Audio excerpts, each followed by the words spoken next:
ਤੁਸੀਂ ਸੁਣ ਰਹੇ ਹੋ Chawla news network Toronto CNN Toronto.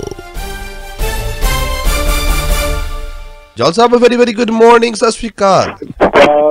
जी अर्श, बहुत बहुत धन्यवाद सारे श्रोता दर्शकों जी।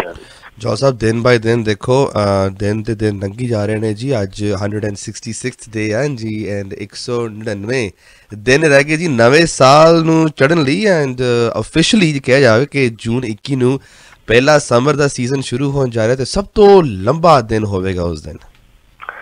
इस तरह होंदा भी ये गाहे बगाहे साल दे चलदियां इस चीज नू दिमागां दे विच दोबारा एक बार फिर ताज़ा करना, लियाउणा, रीफ्रैश करना, रिमाइंड कराउणा, इस करके हुंदा भी भैन भरा जानी कि जिन्ने क दिन बीत गए आ इस साल दे वो थोड़ा जिहा अपने सोच सकन भी किते ये नवां साल चढ़िया सी जदों बड़ा बधाइयां दिंदे सी, बधाइयां लैंदे सी, जोश बहुत सीगा। पर भी की थोड़े दिनों बाद हुण आपां पुराने वांगू ही तो नहीं जीना शुरू कर दिता भी नवें साल च कोई नवीं गल हुई भी आ। वो भी जे भाई नवें साल विच कोई नवीं गल हुई नहीं तो फिर काहदा होया नवां साल, है ना जी। तद करके यह है जी भी हुण ये जिहड़ा साल देखो भी कल ते सीगा 165वां ते रह गए सी पूरे 200 दिन, अज हैगा 166वां ते रह गए पूरे 199 दिन बाकी। नवें साल दे जशन फेर शुरू होने दे विच ते वो जशन जस्ट जानी कि एवं भंगड़ा ते पटाके ही ना होण, रवायती गल्लां ही ना होण। नवां साल ते वैसे सिर दे विच है, नवां समां भी जदों भी सारी अपनी नकारात्मकता कह लो भी नैगेटिविटी आ छड्ड के भी दूसरे सारी दुनिया च फिर के जिधरों गए दो टैची चुक के उत्थे जाके टैची रखदे सार नुक्स कढ़ने शुरू कर दिते, अपनी कढ़ के तुरे ही ना जहाज दे विच बैठ गए, उदां ही गंदगियां लैके सिरां दे विच जी। सो भी वो जदों असीं सफाइयां करके शुरू कर लांगे सारा वो नवां साल ही है साडा। हाँ जी। सो तद करके है जी भी ये कैलेंडर तो चलो एक बदलता रहिंदा, इस करके आपां थोड़ा जिहा समय के मुताबिक गल किते किते करते रहने आ भी ये जिहड़ा जी भी हुण इन्ने क दिन बीत गए ने ते इन्ने क बाकी ने ते जे कुछ नवां करना सोचिया सी भी 31 दसंबर नूं आ करांगे ते ओ करांगे ते जो वो थोड़े दिनों बाद जानी कि भी गल्लां ही रह गईयां ते फिर भुल भुला के अगे जिहड़ा तुर जाया गया। ते वैसे आपां जे किसी नूं याद होवे तां ये दस्सिया सी भी नवें साल दा की साडा मोटो असल दे विच होना चाहीदा, क्योंकि असीं की मोटो रखते हैं भार घटाउणा जी, है ना भार घटाउणा जी। हुण भार घटाउणा कोई काम है जे देखिया जावे तां, पर ये कईयां लोकां ने जानी काम बनाया होया है, पर असल च जानी कि उन्हां दे होर बहुत आस पास विच जिहड़े असली काम करन वाले हुंदे नवें साल दे विच। नवें साल दा मतलब कुछ अपने विच इंप्रूवमेंट करनी है, कुछ सुधार लियाना, कोई बैटरमेंट लैके आनी आ, राइट। ते आपां जिन्हां गल्लां ते पिछले लंबे समय तो स्ट्रगल एजिटेट जो भी कह लो भी हार्ड वर्क करते आ रहे हैं भी क्योंकि इस कंट्री दे विच असीं हटे नहीं उत्थों दकियानूसी गंदगियां इंपोर्ट करना दिमागां दे सिरां दे विच, जिहदे करके सानू वो सुपनमई जिहड़ा सी जीवन दा उत्थों कोई शायद आशा लैके तुरदे आ वो अधूरी रह रही है वड्डी तादाद दे विच लोकां दी। इस करके आपां कहिंदे सी भी नवें साल दे विच आओ फिर आपां ये क्यों ना मिशन रखीए भार घटाउण तो पहलां जां कोई होर भी जिहड़ा एवें दकियानूसी गल्लां जिहड़ियां चलदियां रहिंदियां सदा, चलो उन्हां दा भी शलाघा है, पर उस तो पहला करने वाले काम होर बहुत है भी जे भाई जहाज विच बैठण तो पहलां उत्थे भुल गए सी गंदगी सिर दे विचों कढणी ते आओ फिर 2022 च कढ लईए। उस तो बाद फिर देखो नवां साल ही आ, नवां समां ही आ ते नवां जीवन ही आ ते स्वर्ग ही आ। पर जे वो बेईमानियां स्कीमां जातां वितकरे घरां च कुड़ियां मुंडियां दे वो छड्डे ही नहीं, नाले इंपोर्ट कीते होए आ भाई, ते फिर नवां साल जिन्ने मर्जी चाड़ लिओ पुराने वर्गा ही रहना।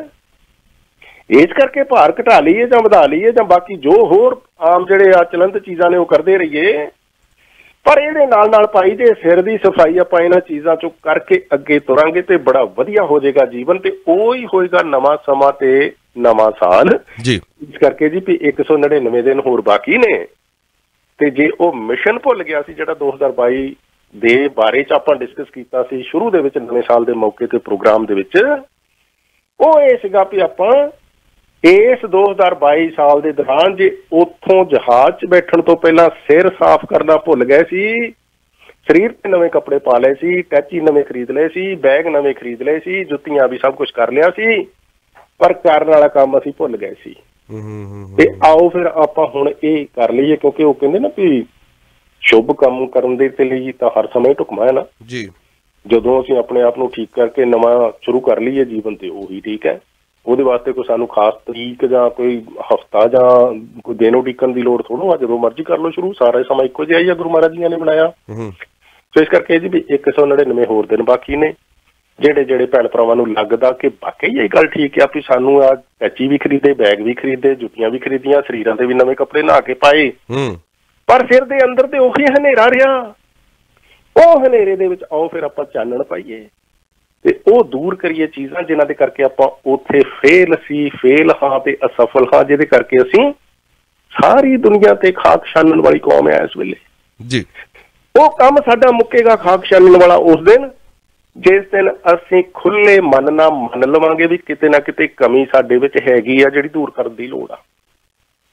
ਪੁਸ਼ਤਾਂ ਤੱਕ ਨਹੀਂ ਤੇ ਜਿੰਨਾ ਮਰਜ਼ੀ ਅਸੀਂ ਖਾਕ ਛਾਣ ਲਈਏ, ਹੋਰ ਦੁਨੀਆ 'ਚ ਨੁਕਸ ਕੱਢ ਲਈਏ, ਚੰਗੇ ਦੇਸ਼ਾਂ ਦੇ ਪਹਿਲਾਂ ਸੁਪਨੇ ਲਈ ਜਾਈਏ, ਉੱਥੇ ਜਾ ਕੇ ਉਹਨਾਂ 'ਚ ਘਾਟਾਂ ਦੱਸੀਏ, ਆਪਣੇ ਆਪ ਨੂੰ ਸੁਪਰੀਮੋ ਦੱਸੀਏ।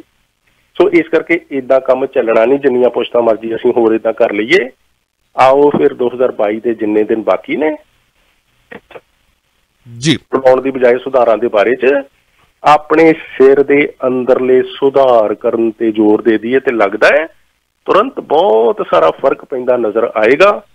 ਕੋਈ ਮੰਨੇ ਤੇ ਭਾਵੇਂ ਨਾ, ਪਰ ਹੈ ਇਹ ਸੱਚੀ ਗੱਲ ਹੈ ਜੀ। ਲੈਂਦੇ ਪਹਿਲੀ ਕਾਲ ਆਨ ਦੀ 에ਅਰ। ਸਤਿ ਸ਼੍ਰੀ ਅਕਾਲ ਜੀ ਕਾਲਰ। ਸਤਿ ਸ਼੍ਰੀ ਅਕਾਲ ਜੀ। ਜੀ, ਮੈਂ ਹਰਪੰਜਨ ਸਿੰਘ ਬੋਲਦਾ ਜੀ। ਮੈਂ ਜੌਲ ਸਾਹਿਬ ਤੋਂ ਪੁੱਛਣਾ ਇੱਕ OCI ਬਾਰੇ ਜੀ। ਮੇਰੀ ਬੇਟੀ ਦੇ ਲਈ ਵੀ ਆਉਂ 4-5 ਸਾਲ ਕੋਈ ਇੰਡੀਆ ਗਈ ਨਹੀਂ ਤੇ ਉਹਦੀ 50 ਸਾਲ ਤੋਂ ਉੱਤੇ ਹੋ ਗਈ ਉਮਰ ਤੇ ਉਹਦਾ ਪਾਸਪੋਰਟ ਵੀ 24 ਤਾਈਂ ਵੈਲਿਡ ਹੈਗਾ। ਮੈਨੂੰ ਦੱਸਣ ਵੀ ਉਹਨੂੰ ਲੈਣੀ ਪਊ, ਕੀ ਕਰਨਾ ਪਊ ਉਹਨੂੰ ਦੁਬਾਰਾ? ਹਾਂ ਠੀਕ ਹੈ ਜੀ। ਨਹੀਂ, ਇਹਨਾਂ ਨੂੰ ਨਾ 2024 'ਚ ਜਦੋਂ ਨਵਾਂ ਪਾਸਪੋਰਟ ਬਣ ਗਿਆ ਉਦੋਂ ਜਸਟ ਉਹ ਪਾਸਪੋਰਟ ਜਿਹੜਾ ਜੀ ਉਹ ਨਵਾਂ ਜਿਹੜਾ ਹੋਏਗਾ ਉਹਦੀ information online miscellaneous services OCI ਦੀਆਂ ਜਿਹੜੀਆਂ ਵੈਬਸਾਈਟ 'ਤੇ ਸਭ ਕੁਛ ਅਵੇਲੇਬਲ ਆ, ਉੱਥੇ ਪੋਰਟਲ 'ਤੇ ਅਪਡੇਟ ਕਰਨਾ ਪਊਗਾ। ਅਤੇ ਬਸ ਉਸ ਤੋਂ ਪਹਿਲਾਂ ਯਾਨੀ ਕਿ ਜਿੰਨਾ ਚਿਰ ਉਹ ਪਾਸਪੋਰਟ ਵੈਲਿਡ ਆ ਤੁਹਾਡਾ ਪੁਰਾਣਾ 2024 ਤੱਕ ਕੁਛ ਵੀ ਕਰਨ ਦੀ ਲੋੜ ਨਹੀਂ ਆ। ਏਜ ਭਾਵੇਂ ਵੱਧ ਚੁੱਕੀ ਆ ਉਹਦੇ ਵਿੱਚ, ਪਰ ਕੰਡੀਸ਼ਨ ਇਹ ਆ ਵੀ ਜਦੋਂ ਏਜ 50 ਅਟੇਨ ਕਰਨ ਤੋਂ ਬਾਅਦ ਤੁਹਾਡਾ ਪਾਸਪੋਰਟ ਐਕਸਪਾਇਰ ਹੋਏਗਾ ਉਦੋਂ ਸਟੇਟਸ ਅਪਡੇਟ ਕਰਨ ਦੀ ਲੋੜ ਆ, ਉਦੋਂ ਤੱਕ ਕੁਛ ਨਹੀਂ ਕਰਨ ਦੀ ਲੋੜ। ਨਹੀਂ ਜੀ, ਮੈਂ ਉਹ ਆਪਣੇ ਉਹ 50 ਤੋਂ ਉੱਤੇ ਹੋ ਗਈ, 51 ਸਾਲ ਦੀ ਹੋ ਗਈ, ਸਾਨੂੰ ਹੁਣ OCI ਦਾ ਜਿਹੜਾ ਪਾਸਪੋਰਟ ਬਣਾਉਣਾ ਪਊ ਕਿ ਨਹੀਂ? ਪੰਜਾਬੀ 'ਚ ਦੱਸਿਆ ਸਭ ਕੁਛ, ਦੇਖੋ ਸਮਝ ਲੱਗੀ ਨਹੀਂ? ਸਿੰਪਲ ਸੀ। ਮੈਂ ਸਮਝ ਲੱਗੀ ਨਹੀਂ, ਮੈਨੂੰ ਲੱਗੀ ਨਹੀਂ? ਅੱਛਾ ਜੀ, ਕੋਈ ਨਹੀਂ, ਹੁਣ ਤੁਸੀਂ ਫੋਨ ਰੱਖ ਦਿਓ, ਅਸੀਂ ਦੁਬਾਰਾ ਸਮਝਾਉਂਦੇ ਹਾਂ ਜੀ। Thank you so much. ਇਹ ਆਪਾਂ ਬਹੁਤ ਵਾਰੀ ਵੈਸੇ ਦੱਸਿਆ ਹੋਇਆ ਅਰਸ਼, ਹਨਾ, ਕਿੰਨੀ ਵਾਰੀ ਦੱਸਿਆ ਹੋਇਆ। ਚਲੋ ਭੈਣ ਭਰਾਵਾਂ ਨੂੰ ਕਿ ਭਈ OCI ਨਵੇਂ ਬਣਾਉਣ ਦੀ ਰਿਕੁਆਇਰਮੈਂਟ ਹੈ ਨਹੀਂ। ਤੁਹਾਡਾ ਪਾਸਪੋਰਟ ਜਿਹੜਾ ਨਵਾਂ ਬਣੇਗਾ ਉਹਦੀ ਕਹਿ ਲਓ ਡਿਜੀਟਲ ਕਾਪੀ ਜਿਹੜੀ ਆ OCI ਦਾ ਪੋਰਟਲ ਉਹਨਾਂ ਨੇ ਸਪੈਸ਼ਲ ਬਣਾਇਆ ਹੋਇਆ, ਉੱਥੇ ਅਪਡੇਟ ਕਰਨ ਦੀ ਲੋੜ ਆ। ਸੋ ਏਜ 50 ਦਾ ਮਤਲਬ ਇਹ ਨਹੀਂ ਹੈਗਾ ਵੀ ਤੁਰੰਤ ਹੀ ਕਰਨ ਦੀ ਲੋੜ ਆ। ਏਜ 50 ਤੋਂ ਬਾਅਦ ਜਦੋਂ ਵੀ ਤੁਹਾਡਾ ਐਗਜ਼ਿਸਟਿੰਗ ਫੋਰਨ ਕਹਿ ਲਓ ਵੀ ਆਪਣਾ ਤੁਹਾਡਾ ਪਾਸਪੋਰਟ ਕੋਈ ਵੀ ਉਹ ਕੰਟਰੀ ਦਾ, ਭਾਵੇਂ ਕੈਨੇਡਾ, US ਵਟਐਵਰ, ਤੇ ਉਹ ਜਦੋਂ ਏਜ 50 ਪੂਰੀ ਹੋ ਜਾਣ ਤੋਂ ਬਾਅਦ ਐਕਸਪਾਇਰ ਹੋਣਾ ਆ, ਅਗਲੇ ਸਾਲ ਹੋਣਾ, 5 ਸਾਲ ਠਹਿਰ ਕੇ ਹੋਣਾ, ਉਦੋਂ ਨਵਾਂ ਪਾਸਪੋਰਟ ਜਦੋਂ ਤੁਹਾਡਾ ਬਣ ਜਾਏਗਾ ਉਹ ਤੁਸੀਂ OCI ਦੇ ਪੋਰਟਲ ਤੇ ਅਪਡੇਟ ਕਰਨੀ ਇਨਫੋਰਮੇਸ਼ਨ ਉਹਦੀ, ਹੈ ਨਾ ਜੀ। ਉਹਦੇ ਸਾਰੀਆਂ ਫਿਰ ਕੰਡੀਸ਼ਨ ਲਿਖੀਆਂ ਹੋਈਆਂ ਮਿਸਲੇਨੀਅਸ ਸਰਵਿਸਿਜ਼ ਤੇ ਉਸ ਟਾਈਮ ਤੇ ਤੁਸੀਂ ਉਹ ਕਰ ਲਓਗੇ ਬੜੇ ਆਰਾਮ ਨਾਲ। ਏਡਾ ਔਖਾ ਉਹ ਪ੍ਰੋਸੈਸ ਨਹੀਂ ਹੈ ਜੀ। ਅੱਜ ਦੀ ਤਰੀਕ 'ਚ ਜੇ ਇਹ ਪ੍ਰੋਸੈਸ ਗੁੰਝਲਦਾਰ ਲੱਗਦਾ, ਨਹੀਂ ਵੀ ਸਮਝ ਆ ਰਿਹਾ, ਤੇ ਜਸਟ ਇਹਨੂੰ ਛੱਡ ਦਿਓ, ਕਿਉਂਕਿ ਅੱਜ ਦੀ ਤਰੀਕ 'ਚ ਤੁਹਾਨੂੰ ਕੁਛ ਕਰਨ ਦੀ ਲੋੜ ਹੀ ਨਹੀਂ ਹੈ। 2024 ਤੱਕ ਵੈਸੇ ਪਾਸਪੋਰਟ ਇਹਨਾਂ ਦਾ ਠੀਕ ਆ। ਸੋ 2024 ਤੱਕ ਜਿੰਨਾ ਚਿਰ ਨਵਾਂ ਪਾਸਪੋਰਟ ਤੁਹਾਡਾ ਬਣ ਨਹੀਂ ਜਾਂਦਾ ਤੁਹਾਨੂੰ ਕੁਛ ਵੀ ਕਰਨ ਦੀ ਲੋੜ ਨਹੀਂ ਹੈ। ਸਮਝ ਜੇ ਨਹੀਂ ਵੀ ਆ ਰਿਹਾ ਤੇ ਸਮਝਣ ਦੀ ਲੋੜ ਹੀ ਨਹੀਂ ਜੀ। ਇੱਕ ਨਵਾਂ TR to PR ਰਸਤਾ ਬਣਿਆ ਜੀ foreign workers and international students ਦੇ ਵਾਸਤੇ। ਅੱਜ ਬਹੁਤ ਵੱਡੀ ਅਨਾਉਂਸਮੈਂਟ ਹੋਣ ਜਾ ਰਹੀ ਹੈ ਜੌਲ ਸਾਹਿਬ, ਕੈਨੇਡਾ ਇਮੀਗ੍ਰੇਸ਼ਨ ਮਿਨਿਸਟਰ ਵੱਲੋਂ। ਯੈਸ ਅਰਸ਼, ਇਸ ਤਰ੍ਹਾਂ ਵੀ ਇਹ ਨਾ ਇਮੀਗ੍ਰੇਸ਼ਨ ਮਿਨਿਸਟਰ ਵੈਸੇ ਇੰਡੀਕੇਟ ਕਰ ਰਹੇ ਆ ਕਿ ਵੀ ਉਹ ਸ਼ਾਇਦ ਅਗਲੇ 4 ਮਹੀਨਿਆਂ 'ਚ ਨਾ ਪਾਰਲੀਮੈਂਟ ਦੇ ਵਿੱਚ ਇਹਦੇ ਬਾਰੇ ਕੋਈ ਜਿਹੜੀ ਨਵੀਂ ਮਤਲਬ ਉਹ ਅਪਡੇਟ ਕਰਨਗੇ, ਕੋਈ ਬਿੱਲ ਲੈ ਕੇ ਆਉਣਗੇ ਵੀ ਉਹ ਜਿਹੜਾ ਨਵਾਂ ਪੈਥਵੇਜ਼ ਆ ਪਾਰਲੀਮੈਂਟ ਦੀ ਅਪਰੂਵਲ ਦੀ ਮਿਨਿਸਟਰ ਨੂੰ ਲੋੜ ਹੋਏਗੀ ਵੀ ਜੇ ਉਹ ਇੱਦਾਂ ਕਰਨਾ ਚਾਹੁਣਗੇ। ਵੀ ਜਿੱਦਾਂ ਪਿਛਲੇ ਸਾਲ ਵੀ ਆਪਾਂ ਦੇਖਿਆ ਵੀ 90,000 ਦੇ ਕਰੀਬ ਜਿਹੜਾ ਜੀ ਲੋਕ ਉਹ PR ਤੋਂ PR ਤੇ ਜਿਹੜੇ ਟੈਂਪੋਰੇਰੀ ਰੈਜ਼ੀਡੈਂਟਸ ਸੀਗੇ ਉਹਨਾਂ ਨੂੰ PR ਪੱਕੇ ਹੋਣ ਦਾ ਜਿਹੜਾ ਜੀ ਉਹ ਅਪਰਚੁਨਿਟੀ ਦਿੱਤੀ ਗਈ। ਉਹਦੇ ਵਿੱਚ ਅਰਸ਼ ਫੇਰੇ ਥੋੜ੍ਹੇ ਜਿਹੇ ਮਤਲਬ ਸਮੇਂ ਦੇ ਵਿੱਚ ਹੀ 84,000 ਤੋਂ ਜ਼ਿਆਦਾ ਲੋਕਾਂ ਨੇ ਜਿਹੜਾ ਜੀ ਅਪਲਾਈ ਕੀਤਾ ਸੀਗਾ, ਭਾਵੇਂ ਉਹ ਇੰਟਰਨੈਸ਼ਨਲ ਸਟੂਡੈਂਟਸ ਸੀਗੇ ਜਾਂ ਫਿਰ ਫੋਰਨ ਵਰਕਰਸ ਸੀਗੇ, ਅਸੈਂਸ਼ੀਅਲ ਵਰਕਰਸ। ਉਹਦੇ ਵਿੱਚੋਂ ਫਿਰ ਇੰਨੀ ਤੇਜ਼ੀ ਨਾਲ ਦੇਖੋ ਵੀ ਪ੍ਰੋਸੈਸਿੰਗ ਹੋਈ ਆ ਤੇ ਪਿਛਲੇ ਸਾਲ 2021 ਦੇ ਵਿੱਚ ਹੀ ਲਗਭਗ 24,000 ਜਿਹੜੇ PR ਲੋਕ ਆਲਰੇਡੀ ਹੋ ਵੀ ਗਏ ਉਹਦੇ ਵਿੱਚੋਂ ਜੀ। ਇਹਦੇ ਨਾਲ ਹੀ ਫਿਰ ਇਸ ਸਾਲ ਦੇ ਵਿੱਚ ਦੇਖੋ ਤੁਸੀਂ 30 ਅਪ੍ਰੈਲ ਤੱਕ ਯਾਨੀ 4 ਮਹੀਨਿਆਂ ਦੇ ਵਿੱਚ ਹੀ 22,000 ਤੋਂ ਜ਼ਿਆਦਾ ਹੋਰ ਜਿਹੜੇ ਉਹਦੇ ਵਿੱਚੋਂ ਪੱਕੇ ਹੋ ਗਏ ਜਿਨ੍ਹਾਂ ਨੇ ਅਪਲਾਈ ਕੀਤਾ ਸੀਗਾ 84,000 ਦੇ ਵਿੱਚੋਂ। ਬਾਕੀ ਕੁਛ ਜਿਹੜੀ ਪ੍ਰੋਸੈਸਿੰਗ ਐਪਲੀਕੇਸ਼ਨਸ ਦੀ ਜਾਰੀ ਆ ਤੇ ਨੈਚੁਰਲੀ ਜਿਹਨਾਂ ਦੀਆਂ ਐਪਲੀਕੇਸ਼ਨ ਨਹੀਂ ਸੀ ਕੰਪਲੀਟ ਕਈਆਂ ਨੂੰ ਰਿਫਿਊਜ਼ ਵੀ ਹੋਇਆ ਜੀ। ਕੁੱਲ ਮਿਲਾ ਕੇ ਹੁਣ ਤੱਕ ਜਾਣੀ ਕਿ ਆਪਾਂ ਦੇਖੀਏ ਵੀ 50% ਤੋਂ ਜ਼ਿਆਦਾ ਜਿਹੜੀਆਂ ਐਪਲੀਕੇਸ਼ਨ ਨੇ ਉਹਦੇ ਵਿੱਚ ਅਪਰੂਵ ਹੋ ਚੁੱਕੀਆਂ। ਇਹਦੇ ਵਿੱਚ ਹੁਣ ਜਿਸ ਤਰ੍ਹਾਂ ਪਿਛਲੇ ਲੰਬੇ ਸਮੇਂ ਤੋਂ ਆਪਾਂ ਵੀ ਐਡਵੋਕੇਸੀ ਕਰਦੇ ਆ ਰਹੇ ਹਾਂ ਵੀ LMIA ਤੇ ਡਿਪੈਂਡੈਂਸੀ ਘਟਾਉਣੀ ਚਾਹੀਦੀ ਹੈ, ਕਿਉਂਕਿ ਜੋਬ ਲੈਟਰਾਂ ਤੇ LMIA ਦੇ ਕਰਕੇ ਜਿਹੜੀ ਲੁੱਟ ਮਚਾਈ ਹੋਈ ਆ, ਲੁੱਟਣ ਵਾਲੇ ਤੇ ਵਾਲੀਆਂ ਨੇ ਇਹ ਲੋੜਵੰਦ ਭੈਣ ਭਰਾ ਜਿਹੜੇ ਪੱਕੇ ਹੋਣਾ ਚਾਹੁੰਦੇ ਆ ਵੀ ਇਹ ਲੁੱਟ ਬੰਦ ਹੋਣੀ ਚਾਹੀਦੀ ਹੈ ਜੀ। ਉਹ ਲੁੱਟ ਬੰਦ ਉਹਨਾਂ ਚਿਰ ਨਹੀਂ ਹੋਣੀ ਜਿੰਨਾ ਚਿਰ LMIA ਦਾ ਸਿਸਟਮ ਨੁਕਸਦਾਰ ਠੀਕ ਨਹੀਂ ਕੀਤਾ ਜਾਂਦਾ ਜਾਂ ਫਿਰ ਇਹਦੀ ਜਿਹੜੀ ਆ ਇਮੀਗ੍ਰੇਸ਼ਨ ਪ੍ਰੋਗਰਾਮਾਂ ਤੋਂ ਡਿਪੈਂਡੈਂਸੀ ਨਹੀਂ ਘਟਾਈ ਜਾਂਦੀ, ਰਿਕੁਆਇਰਮੈਂਟ ਜਿਹੜੀ ਆ ਉਹ ਨਹੀਂ ਨਰਮ ਕੀਤੀ ਜਾਂਦੀ। ਆਪਾਂ ਦੇਖਿਆ ਫਿਰ ਇਹ TR ਤੇ PR ਦੇ ਵਿੱਚ ਇਹ LMIA ਦੀ ਲੋੜ ਹੀ ਨਹੀਂ ਸੀਗੀ। ਲੱਗ ਰਿਹਾ ਜੀ ਵੀ ਇਸੇ ਤਰੀਕੇ ਦੇ ਨਾਲ ਇਹ ਵੀ ਲੁੱਟ ਜਿਹੜੀ ਆ ਇਹ ਉਹ ਲੋਕ ਵਿੱਚ ਚੋਰ ਬਜ਼ਾਰੀਆਂ ਇੱਦਾਂ ਨਾ ਕਰ ਸਕਣ, ਉਹਦੇ ਕਰਕੇ ਲੱਗ ਰਿਹਾ ਵੀ TR ਜਿਹੜੇ ਲੋਕ ਨੇ ਟੈਂਪੋਰੇਰੀ ਰੈਜ਼ੀਡੈਂਟਸ ਨੇ ਉਹਨਾਂ ਨੂੰ 2022 ਦੇ ਵਿੱਚ ਇੱਕ ਹੋਰ ਬਿਗ ਜਿਹੜੀ ਆ ਉਹ ਬੈਟਰ ਗੁੱਡ ਨਿਊਜ਼ ਜਿਹੜੀ ਅਕਤੂਬਰ ਤੱਕ ਮਿਲਣ ਦੀ ਸੰਭਾਵਨਾ ਹੈ। ਜੋਸਫ 5 ਕੈਨੇਡੀਅਨ ਕਰੂ ਮੈਂਬਰਸ ਪਿਵਟ 에ਅਰਲਾਈਨਸ ਹਾਲੇ ਵੀ ਹਾਊਸ ਅਰੈਸਟ ਦੇ ਵਿੱਚ ਹੈ ਪੁੰਟੇ ਕੈਨਾ ਦੇ ਵਿੱਚ ਜੋ ਡੋਮਿਨਿਕਨ ਰਿਪਬਲਿਕ ਦੇ ਵਿੱਚ ਪੈਂਦਾ ਜੀ। ਉਹਨਾਂ ਨੂੰ ਗ੍ਰਿਫਤਾਰ ਕੀਤਾ ਗਿਆ ਸੀ, 200 ਕਿਲੋ ਕੋਕੇਨ ਸਮਗਲਿੰਗ ਕਰ ਰਹੇ ਸੀ ਜੀ April 5 ਨੂੰ।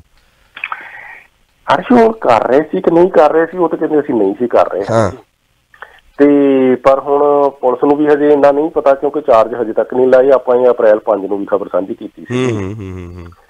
ਉਹਦੇ ਵਿੱਚ ਕੀ ਸੀਗਾ ਵੀ ਇਹ ਟੋਰੰਟੋ ਤੋਂ ਪਲੇਨ ਆ ਜਿਹੜਾ ਜੀ ਵੀ ਪਿਵਟ 에ਅਰਲਾਈਨਰ ਗਿਆ ਹੋਇਆ ਸੀਗਾ ਨਿੱਕਾ ਪਲੇਨ ਤੇ ਇਹਦੇ ਵਿੱਚ 5 ਜਿਹੜੇ ਆ ਵੀ ਉਹ ਕੈਨੇਡੀਅਨ ਕਰੂ ਮੈਂਬਰ ਸੀਗੇ ਤੇ ਜਦੋਂ ਪੁਲਿਸ ਨੂੰ ਜਾਣੀ ਉੱਥੇ ਸੂਹ ਮਿਲੀ ਤੇ ਇਹਦੇ ਵਿੱਚ ਤਾਂ ਜੀ ਵੀ ਇਹਨਾਂ ਨੇ 200 ਕਿਲੋ ਜਿਹੜੀ ਕੱਲ 2 ਕੁਇੰਟਲ ਕੋਕੀਨ ਲੁਕੋਈ ਹੋਈ ਆ 8 ਬੈਗਾਂ ਦੇ ਵਿੱਚ ਭਰ ਕੇ ਜਿਹਦੀ ਕੀਮਤ $25 ਮਿਲੀਅਨ ਦੇ ਆਸ-ਪਾਸ ਆ।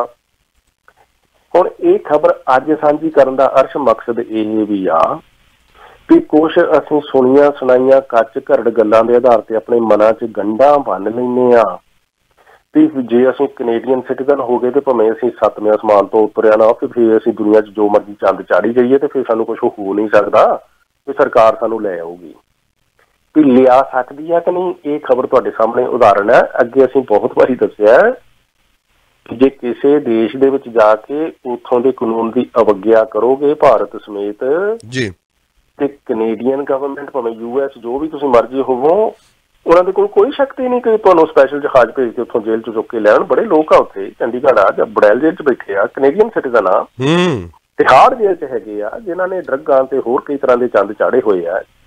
ਬਿਲਕੁਲ ਕੈਨੇਡੀਅਨ ਗਵਰਨਮੈਂਟ ਕੁਛ ਨਹੀਂ ਉਹਨਾਂ ਉਸ ਸਿਲਸਿਲੇ 'ਚ ਕਰ ਪਾ ਰਹੀ ਜਾਂ ਉਹ ਕਰਨਾ ਹੀ ਨਹੀਂ ਚਾਹੁੰਦੇ। ਹੁਣ ਜਿਨ੍ਹਾਂ ਨੇ ਮਤਲਬ ਡਰੱਗ ਦੇ ਚਾਰਜਿਸ ਆ ਹਨਾ ਜਾਂ ਅਦਰਵਾਈਜ਼ ਕੋਈ ਹੋਰ ਗੈਂਗ ਦੇ ਜਾਂ ਵਾਇਲੈਂਸ ਦੇ ਜਾਂ ਭਾੜੇ ਤੇ ਕੋਈ ਕਤਲ ਕਰਾਏ ਇਹੋ ਜਿਹੇ ਜਿਹਨਾਂ ਵਿਅਕਤੀਆਂ ਤੇ ਚਾਰਜਿਸ ਲੱਗੇ ਹੋਏ ਨੇ ਤੇ ਉਹ ਕੈਨੇਡੀਅਨ ਗਵਰਨਮੈਂਟ ਜਾਂ UK ਦੇ ਸਿਟੀਜ਼ਨ ਵੀ ਤੁਹਾਨੂੰ ਪਤਾ ਵੀ ਉਹ ਨਹੀਂ ਫਿਰ ਬਹੁਤਾ ਕੁਛ ਕਰ ਪਾਉਂਦੇ ਜਾਂ ਉਹ ਮਤਲਬ ਉਹਨਾਂ ਨੂੰ ਕਾਉਂਸਲਰ ਜਿਹੜੀ ਅਸਿਸਟੈਂਸ ਆ ਉਹ ਦਿੱਤੀ ਜਾ ਸਕਦੀ ਆ। ਸੋ ਇੱਦਾਂ ਹੀ ਜਿਹੜੀ ਕਾਉਂਸਲਰ ਅਸਿਸਟੈਂਸ ਆ ਇਹਨਾਂ ਨੂੰ ਦਿੱਤੀ ਜਾ ਸਕਦੀ ਹੈ ਕਿਉਂਕਿ ਅਰਸ਼ OCI ਦੀ ਗੱਲ ਹੋ ਰਹੀ ਸੀ ਨਾ ਬਹੁਤ ਸਾਰੇ ਲੋਕਾਂ ਨੇ ਇੱਕ ਹੌਸਲਾ ਆਪਣੇ ਮਨਾਂ 'ਚ ਉੱਦਾਂ ਹੀ ਬਣਾਇਆ ਹੋਇਆ ਸੀਗਾ ਵੀ OCI ਲੈ ਲਈ ਤੇ ਸਾਡੀ ਕੈਨੇਡੀਅਨ ਸਿਟੀਜ਼ਨਸ਼ਿਪ ਕਿਸੇ ਕੰਮ ਦੀ ਨਹੀਂ ਰਹਿਣੀ। ਇੰਡੀਆ ਗਏ ਤੇ ਸਾਨੂੰ ਕਿਤੇ ਇੰਡੀਆ 'ਚ ਹੀ ਨਾ ਰੱਖ ਲੈਣ। ਏਦਾਂ ਦੀਆਂ ਗੱਲਾਂ ਬਣਾਈਆਂ ਕੋਲੋਂ ਹੀ ਜਿਹਨਾਂ ਦਾ ਕੋਈ ਆਧਾਰ ਹੀ ਨਹੀਂ ਹੈ। ਹੁਣ ਦੇਖੋ ਕਿੰਨੀਆਂ ਖੁਆਰੀਆਂ ਹੋਈਆਂ ਜਿਹਨਾਂ ਲੋਕਾਂ ਨੇ OCI ਨੂੰ ਇਗਨੋਰ ਕੀਤਾ ਸੀਗਾ ਹੁਣ ਤੱਕ। ਹੁਣ ਭੱਜੇ ਫਿਰਦੇ ਆਪਾਂ ਅਪਲਾਈ ਕਰਦੇ ਹਾਂ ਸਭ ਕੁਛ ਕਰ ਰਹੇ ਹਾਂ। ਐਨੀਵੇਜ਼ ਦੇਰ ਆਈ ਦਰੋਸਤ ਹੈ ਸੋ ਲੇਕਿਨ ਕਿ ਇਹ ਜੀ ਵੀ 5 ਜਿਹੜੇ ਕੈਨੇਡੀਅਨ ਸਿਟੀਜ਼ਨ ਆ ਇਹਨਾਂ ਨੂੰ ਪਹਿਲੀ ਗੱਲ ਤੇ ਉਹਨਾਂ ਨੇ ਕਾਫੀ ਟਾਈਮ ਉੱਥੇ ਜੀ ਕਹਿ ਲਓ ਵੀ ਹਫ਼ਤਾ 10 ਦਿਨ ਜੇਲ੍ਹ ਦੇ ਵਿੱਚ ਰੱਖਿਆ ਛੱਡਿਆ ਹੀ ਨਹੀਂ ਫੜ ਕੇ ਏਅਰਪੋਰਟ ਤੋਂ ਜਹਾਜ਼। ਅੱਛਾ ਉਸ ਤੋਂ ਬਾਅਦ ਫਿਰ ਇਹਨਾਂ ਨੂੰ ਜਿਹੜਾ ਜੀ ਵੀ ਹਾਊਸ ਅਰੈਸਟ ਦੇ ਵਿੱਚ 24 ਘੰਟੇ ਜਾਣੀ ਕਿ ਜਿਹੜੀ ਆਰਮਡ ਸਿਕਿਉਰਿਟੀ ਲਾ ਕੇ ਉੱਥੇ ਪੁੰਡਾ ਕਾਨਾ ਦੇ ਵਿੱਚ ਰੱਖਿਆ ਜਾ ਰਿਹਾ ਤੇ ਵੀ ਕੈਨੇਡਾ ਆਉਣ ਦਾ ਹਜੇ ਤੱਕ ਇਹਨਾਂ ਦਾ ਰਾਹ ਜਿਹੜਾ ਨਹੀਂ ਖੁੱਲ੍ਹਾ। ਤੇ ਜਿਹੜੀ ਕੈਨੇਡੀਅਨ ਗਵਰਨਮੈਂਟ ਹੈ, ਕਹਿ ਲਓ ਵੀ ਗਲੋਬਲ ਅਫੇਅਰਸ ਹੈ, ਉਹ ਵੀ ਕਹਿ ਰਹੇ ਜੀ ਕਿ ਅਸੀਂ ਮੋਨੀਟਰ ਕਰ ਰਹੇ ਹਾਂ ਲਗਾਤਾਰ ਸਿਚੁਏਸ਼ਨ ਨੂੰ, ਤੇ ਜਿਹੜੀ ਕਾਉਂਸਲਰ ਅਸਿਸਟੈਂਸ ਇਹਨਾਂ ਨੂੰ ਬਣਦੀ ਆ ਉਹ ਦਿੱਤੀ ਜਾ ਰਹੀ ਆ। ਸੋ ਵਾਪਸ ਲਿਆਉਣ ਲਈ ਹੁਣ ਤੁਸੀਂ ਦੇਖ ਲਓ ਕਿ ਜਿਹੜੀਆਂ ਆਪਾਂ ਗੱਲਾਂ ਅਧੂਰੀਆਂ ਸੁਣਦੇ ਹਾਂ, ਅਧੂਰੀਆਂ ਜਾਣਕਾਰੀਆਂ ਦੇ ਨਾਲ ਆਪਣੇ ਜੀਵਨ ਨੂੰ ਔਖਾ ਕਰਕੇ ਰੱਖਦੇ ਹਾਂ ਕਈ ਵਾਰੀ, ਇਸ ਬਾਰੇ ਬਹੁਤ ਜ਼ਰੂਰੀ ਹੈ। ਸੋ ਗਵਰਨਮੈਂਟ ਕੈਨੇਡੀਅਨ ਹੋਵੇ, ਪਾਸਪੋਰਟ ਕੈਨੇਡੀਅਨ ਹੋਵੇ, ਭਾਵੇਂ US ਹੋਵੇ ਜਾਂ ਜੋ ਵੀ ਮਰਜ਼ੀ ਹੋਵੇ, ਪਰ ਅਦਰ ਕੰਟਰੀ ਦੇ ਵਿੱਚ ਜੇ ਇਹ ਕਿਹਾ ਜਾ ਰਿਹਾ ਵੀ ਸਾਨੂੰ ਇਹਨਾਂ ਦੀ ਆਹ ਦੀ ਲੋੜ ਆ ਇੱਥੇ ਕਿਸੇ ਕ੍ਰਿਮੀਨਲ ਕੇਸ ਦੇ ਵਿੱਚ, ਤੇ ਕੋਈ ਸਰਕਾਰ ਕੁਛ ਨਹੀਂ ਕਰ ਸਕਦੀ ਜੀ। ਇਹ ਗੱਲ ਜਿਹੜੀ ਮਾਈਂਡ 'ਚ ਬਣਾ ਕੇ ਰੱਖਣੀ ਚਾਹੀਦੀ ਹੈ। ਜੋਸਫ ਸਾਡਾ 2 ਕਾਲਰ ਨੇ, ਮੈਂ ਪਹਿਲਾਂ ਉਹਨਾਂ ਦੇ ਸਵਾਲ ਪੁੱਛ ਲਈਏ, ਫਿਰ ਆਪਾਂ ਦੋਨਾਂ ਦੇ ਜਵਾਬ ਇਕੱਠੇ ਦੇ ਰਹੀਏ। ਸਤਿ ਸ਼੍ਰੀ ਅਕਾਲ ਜੀ। ਹਾਂਜੀ ਸਤਿ ਸ਼੍ਰੀ ਅਕਾਲ ਜੀ। ਜੀ ਤੁਹਾਡਾ ਸਵਾਲ ਵੀਰੇ। ਹਾਂਜੀ ਚਾਵਲਾ ਸਾਹਿਬ ਤੇ ਜੋਲ ਸਾਹਿਬ ਨੂੰ ਬਹੁਤ ਬਹੁਤ ਵਧਾਈਆਂ ਤੇ ਪ੍ਰੋਗਰਾਮ ਤੁਹਾਡਾ ਬਹੁਤ ਸੋਹਣਾ ਚੱਲ ਰਿਹਾ। Thank you so much sir. ਮੇਰਾ ਨਾਮ ਤਰਲੋਚਨ ਗਰੇਵਾਲ ਆ ਜੀ। ਗਰੇਵਾਲ ਸਾਹਿਬ, ਇਹ ਜੋਲ ਸਾਹਿਬ ਨੂੰ ਬਹੁਤ ਬਹੁਤ ਵਧਾਈਆਂ, ਖੜ ਰਹੇ ਆਪਣੇ ਸਕੂਲ ਟਰਸਟੀ 'ਚ ਜੀ। ਤੇ ਫੀ ਨਹੀਂ ਰਹਿਣੀ, ਵਲੰਟੀਅਰ ਨਹੀਂ, ਹੈਲਪ ਦੇਅਰ। ਮੈਂ ਸੈਂਡਲਵੁੱਡ ਐਂਡ ਮਾਊਂਟ ਰੈਂਚ ਤੇ ਰਹਿੰਦਾ ਪਾਰਕ 'ਚ ਜੀ, ਤੇ ਵੀ ਆਰ ਕੈਨ ਹੈਲਪ। ਬਹੁਤ ਬਹੁਤ ਧੰਨਵਾਦ ਜੀ। ਇਹ ਇਹਨਾਂ ਨੂੰ ਇਸ ਟਾਈਮ ਜਿਤਾਣਾ ਹੀ ਜਿਤਾਣਾ, ਇਹਨਾਂ ਨੂੰ ਲੈਣਾ ਹੀ ਲੈਣਾ, ਕਿਸ ਤਰੀਕੇ ਨਾਲ ਕਿੱਦਾਂ ਵੀ ਆਏ। We help him ਜੀ। ਬਹੁਤ ਬਹੁਤ ਧੰਨਵਾਦ। ਨੰਬਰ ਜੋਲ ਸਾਹਿਬ ਦਾ 4168953784 ਮੇਰੇ ਕੋਲ ਹੈ, ਨੰਬਰ ਹੈਗਾ ਇਹਨਾਂ ਦਾ, ਕਾਰਡ ਵੀ ਹੈਗਾ ਮੇਰੇ ਕੋਲ। ਬਹੁਤ ਬਹੁਤ ਧੰਨਵਾਦ। Thank you so much Grewal ਸਾਹਿਬ। ਇੱਥੇ ਸਾਡੇ ਕੋਲ ਪਾਰਕ ਚ ਆਏ ਵੀ, ਇੱਥੇ ਸੈਂਡਲਵੁੱਡ ਬਹੁਤ ਚੰਗਾ ਲੱਗਾ। Thank you so much Grewal Sahib. Thank you Grewal Sahib, thank you so much ਜੀ। ਜੋਲ ਸਾਹਿਬ। ਹਾਂਜੀ, ਨਹੀਂ ਤਰਲੋਚਨ ਗਰੇਵਾਲ ਜੀ, ਬਹੁਤ ਬਹੁਤ ਥੈਂਕ ਯੂ ਤੁਹਾਡਾ। ਦੇਖੋ ਮੇਰਾ ਇਹ ਵਿਸ਼ਵਾਸ ਹੈ ਵੀ ਭੈਣ ਭਰਾਵਾਂ ਨੂੰ ਨਾ, ਅਸੀਂ ਕੁਝ ਕੰਮ ਕਰੀ ਤੁਰੀ ਚੱਲੀਏ ਜੀਵਨ ਦੇ ਵਿੱਚ, ਤੇ ਜੇ ਉਹਨਾਂ ਨੂੰ ਚੰਗਾ ਲੱਗੇ ਸਾਡਾ ਕੰਮ ਤੇ ਉਹ ਸਾਨੂੰ ਆਪੇ ਅੱਖਾਂ ਤੇ ਬਿਠਾ ਲੈਣਗੇ, ਹੱਥਾਂ ਤੇ ਚੁੱਕ ਲੈਣਗੇ। ਤੇ ਜੇ ਕੰਮ ਸਾਡਾ ਨਹੀਂ ਚੰਗਾ ਹੋਊਗਾ ਤਾਂ ਫਿਰ ਸਾਨੂੰ ਆਪਣੇ ਆਪ ਨੂੰ ਉਹਨਾਂ ਤੇ ਥੋਪਣ ਦੀ ਲੋੜ ਨਹੀਂ ਹੈ। ਬਿਲਕੁਲ ਜੀ, ਬਿਲਕੁਲ। ਸੋ ਇਸ ਕਰਕੇ ਇਹਨਾਂ ਦੇ ਸਰਦਾਰ ਜੀ ਦੇ ਆਪੇ ਦੇਖੋ ਮਾਈਂਡ ਦੇ ਵਿੱਚ ਜੇ ਇਹ ਗੱਲ ਆਈ ਹੋਈ ਹੈ, ਤੇ ਮੀਨ ਕਿ ਸਾਡੇ ਕੀਤੇ ਕਿਸੇ ਕੰਮ ਦਾ ਕੋਈ ਅਸਰ ਹੈਗਾ ਜੀ। ਸੋ ਉਹ ਅਸਰ ਹੈ ਜਿਹੜਾ ਜੀ ਵੀ ਇਹ ਨਤੀਜਾ ਇਲੈਕਸ਼ਨ ਦਾ ਦੱਸੂਗਾ ਭੈਣ ਭਰਾਵਾਂ ਦੇ, ਜੋ ਵੀ ਉਹਨਾਂ ਨੂੰ ਅੱਛਾ ਲੱਗੇਗਾ। ਡੈਮੋਕ੍ਰੇਸੀ ਹੈਗੀ ਹੈ, ਅਸੀਂ ਕੈਂਡੀਡੇਟਾਂ ਚ ਵਾਰਡ 9 ਤੇ 10 ਦੇ ਵਿੱਚੋਂ ਸਕੂਲ ਟਰਸਟੀ ਦੇ ਵਜੋਂ। ਸੋ ਭੈਣ ਭਰਾਓ, ਜਿਸ ਤਰ੍ਹਾਂ ਤੁਸੀਂ ਫੈਸਲਾ ਕਰੋਗੇ ਅਸੀਂ ਤੇ ਉਸ ਤਰ੍ਹਾਂ ਸੀਸ ਝੁਕਾ ਕੇ ਕਬੂਲ ਕਰਾਂਗੇ ਜੀ। ਬਹੁਤ ਬਹੁਤ ਧੰਨਵਾਦ। ਲਾਸਟ ਕਾਲ ਫਿਰ ਆਪਾਂ ਵਾਈਂਡ ਅਪ ਕਰਦੇ ਹਾਂ। ਸਤਿ ਸ਼੍ਰੀ ਅਕਾਲ ਜੀ। ਹਾਂਜੀ ਸਤਿ ਸ਼੍ਰੀ ਅਕਾਲ ਜੀ। ਮੇਰਾ 2 ਸਵਾਲ ਨੇ। ਇੱਕ ਹੈਗਾ ਵੀ ਇੰਡੀਆ ਜਾਣਾ ਹੋਵੇ ਤੇ ਅੱਜ ਕੱਲ੍ਹ ਟੀਕਿਆਂ ਦੀ ਲੋੜ ਹੈ, ਤੇ ਮਤਲਬ ਜੇ ਇੰਡੀਆ ਘੁੰਮ ਕੇ ਮੈਂ ਆ ਸਕਦਾ ਬਿਨਾਂ ਟੀਕਿਆਂ ਲਾਏ ਜਾਂ ਮੈਨੂੰ ਲਵਾਉਣੇ ਪੈਣਗੇ? ਦੂਸਰਾ ਸਵਾਲ ਹੈਗਾ ਬਰੈਂਪਟਨ ਦਾ ਮੇਅਰ ਖੜੇ ਹੋਣ ਲਈ ਕਿਹੜੀ ਰਿਕੁਆਇਰਮੈਂਟ ਹੈਗੀਆਂ? ਜੀ ਬਹੁਤ ਬਹੁਤ ਧੰਨਵਾਦ। Thank you so much. ਬਹੁਤ ਮਿਹਰਬਾਨੀ। ਪਹਿਲੇ ਸਵਾਲ ਦਾ ਤੇ ਸਿੱਧਾ ਹੀ ਜਵਾਬ ਹੈ ਨੋ। ਸੋਚੋ ਇਹਦਾ।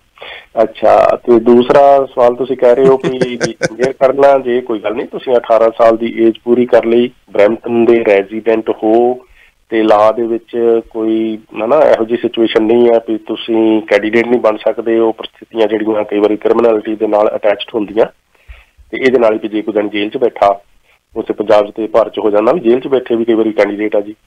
ਅੱਛਾ, ਇੱਥੇ ਜੇ ਕੋਈ ਜੇਲ੍ਹ 'ਚ ਆ ਤੇ ਫਿਰ ਨਹੀਂ, ਜਾਣੀ ਕੈਦ ਭੁਗਤ ਰਹੇ ਆ ਤੇ ਨਹੀਂ ਖੜ ਸਕਦੇ ਉਹ, ਹਨਾ। ਸੋ ਕੁੱਲ ਮਿਲਾ ਕੇ ਇਹ ਸਿੰਪਲ ਜਿਹੜੀਆਂ ਰਿਕੁਆਇਰਮੈਂਟਸ ਆਲਮੋਸਟ ਐਵਰੀ ਰੈਜ਼ੀਡੈਂਟ ਜਿਹੜਾ ਵੀ ਪੂਰੀਆਂ ਕਰਦੇ ਹੀ ਹੁੰਦੇ ਆ। ਸਿਟੀਜ਼ਨ ਬਣਨ ਤੋਂ ਬਾਅਦ 2 ਹੀ ਤੇ ਰਾਈਟਸ ਆ ਜਿਹੜੇ ਖਾਸ ਮਿਲਦੇ ਆ। ਇੱਕ ਤੁਸੀਂ ਵੋਟ ਪਾ ਸਕਦੇ ਆ, ਦੂਸਰਾ ਤੁਸੀਂ ਕੈਂਡੀਡੇਟ ਹੋ ਸਕਦੇ ਆ। ਮਤਲਬ ਤੁਸੀਂ ਵੋਟ ਵੀ ਪਾ ਸਕਦੇ ਆ, ਤੁਸੀਂ ਕੈਂਡੀਡੇਟ ਵੀ ਹੋ ਸਕਦੇ ਆ। ਸੋ ਤਦ ਕਰਕੇ ਆ ਵੀ ਇਹਦੀਆਂ ਕੋਈ ਬਹੁਤੀਆਂ ਡੈਮੋਕ੍ਰੇਸੀ ਦੇ ਵਿੱਚ ਸਖਤ ਇਹੋ ਜਿਹੀਆਂ ਰਿਕੁਆਇਰਮੈਂਟਸ ਨਹੀਂ ਰੱਖੀਆਂ ਹੁੰਦੀਆਂ ਵੀ ਕਰਤਾ।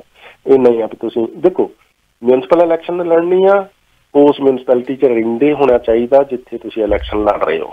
ਪ੍ਰੋਵਿੰਸ਼ੀਅਲ ਇਲੈਕਸ਼ਨ ਲੜਨੀ ਆ, ਉਸ ਪ੍ਰੋਵਿੰਸ ਵਿੱਚ ਰਹਿੰਦੇ ਹੋਣਾ ਚਾਹੀਦਾ ਜਿੱਥੇ ਤੁਸੀਂ ਇਲੈਕਸ਼ਨ ਲੜ ਰਹੇ ਹੋ। ਫੈਡਰਲ ਇਲੈਕਸ਼ਨ ਲੜਨੀ ਆ, ਉਸ ਕੰਟਰੀ ਦੇ ਵਿੱਚ ਰਹਿੰਦੇ ਹੋਣਾ ਚਾਹੀਦਾ ਜਿੱਥੇ ਤੁਸੀਂ ਇਲੈਕਸ਼ਨ ਲੜ ਰਹੇ ਹੋ। ਸਿੰਪਲ ਇਜ਼ ਦੈਟ, ਹੈ ਨਾ। 18 ਸਾਲ ਦੀ ਏਜ ਪੂਰੀ ਕੀਤੀ ਹੋਵੇ, ਕੈਨੇਡੀਅਨ ਸਿਟੀਜ਼ਨ ਹੋਵੇ।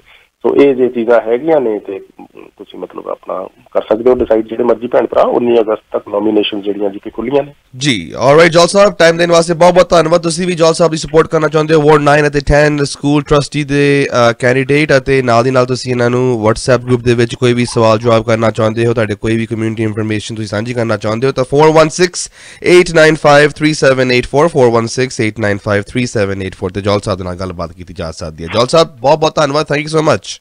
Thank you. ਤੁਸੀਂ ਸੁਣ ਰਹੇ ਹੋ Chawla news network Toronto CNN Toronto.